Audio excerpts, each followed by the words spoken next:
today by just giving a review of what's happened with United2Heal for this past year.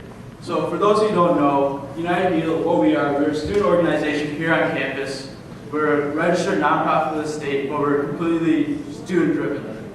So what we do is we collect surplus medical supplies in local hospitals. And the reason for this is there's a lot of waste in the medical system here. Part of it is with expiration dates. Stuff gets expired, so they gotta load up on a lot of stuff, and they have an overflow, let's say, too many needles. Or they get some beds, but they want to get a new model of beds in. So those old beds are just trashed out. They're still working beds, it's just that they got a new model. So instead of recycling it, it just goes to the dump.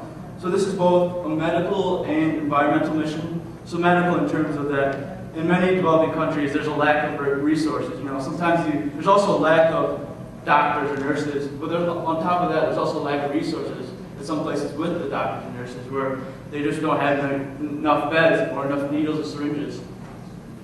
So we try to fill that need by collecting these surplus medical supplies and equipment, shipping them over. And our country that we focus on is Ghana, because we developed a sustainable relationship with them. We've been working with them for about 3 years now. And so we collect it, we ship it over in 40-foot containers. And then it's also an environmental mission because this stuff will otherwise go to a landfill. So instead of sitting in the landfill, you spend money to incinerate it, we're sending it, putting it to use. So I'm going to start off just talking about what we did this past year. And the main thing we did this past year is work with the Sene District Hospital.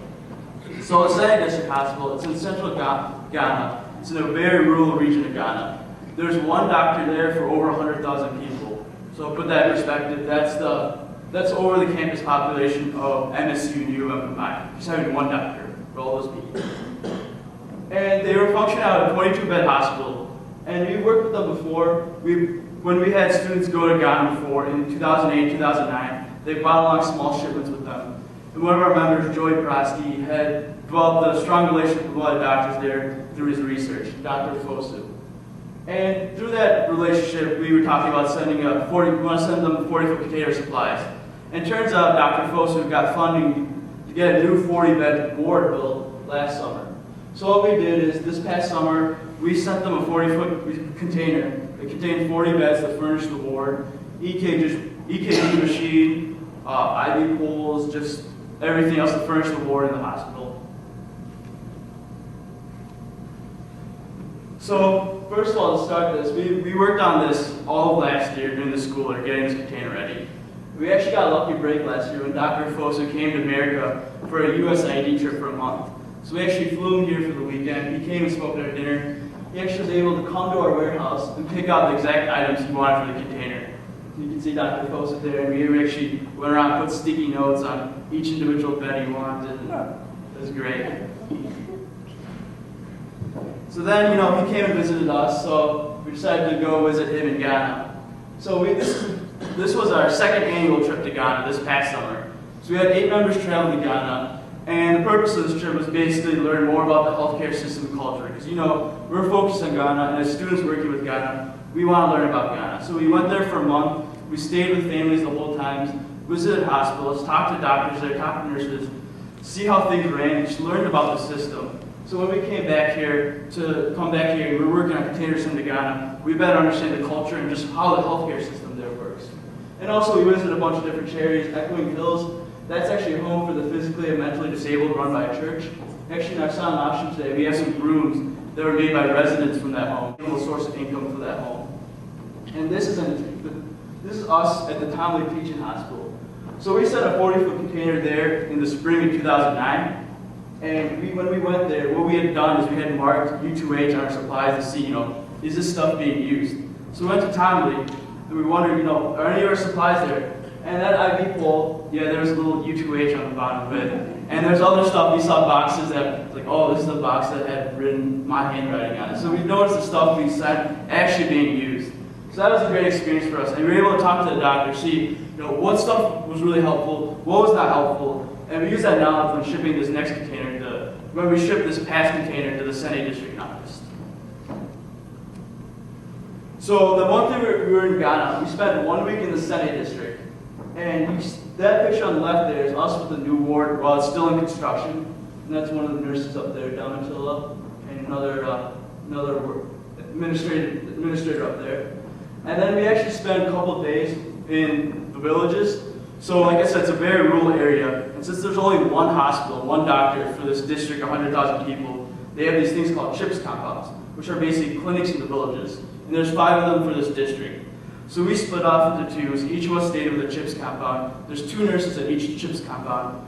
And we shadowed her to see how things ran. And basically, they were the first level of healthcare. So people, they did baby checkups. Here, they're doing baby weighings and immunizations. That's one of the community health nurses. So we followed them while they did all this. When people were sick, the first people they saw was the community health nurses. And if they had a problem that the community health nurse couldn't fix, that's when they were sent to the Senate District Hospital. So, Dr. Fosa came here, we visited him in Ghana. Then finally, this past August, we sent a 40-foot container to him. Like I said, it had 40 beds that furnished the ward, a bunch of other different equipment and supplies. And you see us there, loading container. And basically, a 40-foot container is the back of a semi-truck. See how big it is in that picture? And now then this is pictures of them unloading the container. So it finally reached there in October 2010, so this thing travels by sea, so you can imagine how long it takes. So there's a container right in front of the hospital, and it's not blurry because we were censoring anything, it's just blurry because this camera had a splash on it, so all the pictures had that blur there. It's kind of funny. Yeah, so they actually are unloading that container there, we got proof of that. So this is us sorting at the warehouse. So to get all this work done, it takes a lot of manpower. So every weekend what we have, every Sundays during the football season, Saturdays after football season, we have students, volunteers from the community, they come to our warehouse. We usually have about 50 people come to our warehouse each week. A bunch of different groups. We have churches, synagogues, student groups, all types of student groups, high school groups. We teach them how to sort, so these supplies come all jumbled up in boxes. So we sort them by category, needles, syringes, general surgery. Then within that, we sort them more finely, like all the trocars will go in the box, all the angiocats will go in the box. And then we count how much is in each box, we labeled it, we put it on inventory, then we have the doctor choose what items, we talk with the doctor, which items do you want sent to you, which pieces of equipment do you want sent to you. That's how the process works. We actually just recently lost our warehouse in January, so we're working on getting a new one. We have one possible lead, but if anybody knows an empty warehouse. Well, we've lost the warehouse before, gone 3 months without a warehouse. 2 years ago, we got one, so we're hoping we'll get another one.